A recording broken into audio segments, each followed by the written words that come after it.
পশ্চিমবঙ্গ সরকারের তরফ থেকে কুরবানিতে নিষেধাজ্ঞা জারি করার পর কিছু ভিডিও পোস্ট সামনে আসছে। সেখানে কিছু মহিলা এসে বলছেন যে তারা গরুর ব্যবসা করেন, লোন নিয়ে গরু কিনেছেন এবং লালন পালন করছেন, যে কুরবানিতে কসাইয়ের কাছে গরু বিক্রি করবে সেই জন্যে। সত্যি কথা বলতে আমার পার্সোনালি এটা প্রথম অভিজ্ঞতা।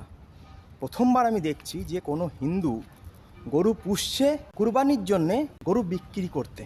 আমাদের পাড়াতেও আগে গরু পোষা হতো, এখনও অনেক মানুষ পোষে, আমাদের বাড়িতেও গরু ছিল, কিন্তু আমাদের ওখানে পোষা হতো দুধ খাওয়ার জন্যে, জ্বালানি সরবরাহের জন্যে, গরুর গোবর থেকে ঘুঁটে বানিয়ে এইসবের জন্যে প্রধানত।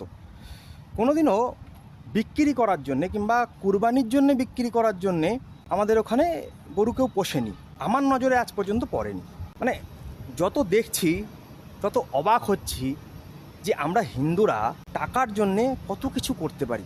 এই ব্যাপারে আপনার কি মতামত? কমেন্টে নিশ্চয়ই জানাবেন।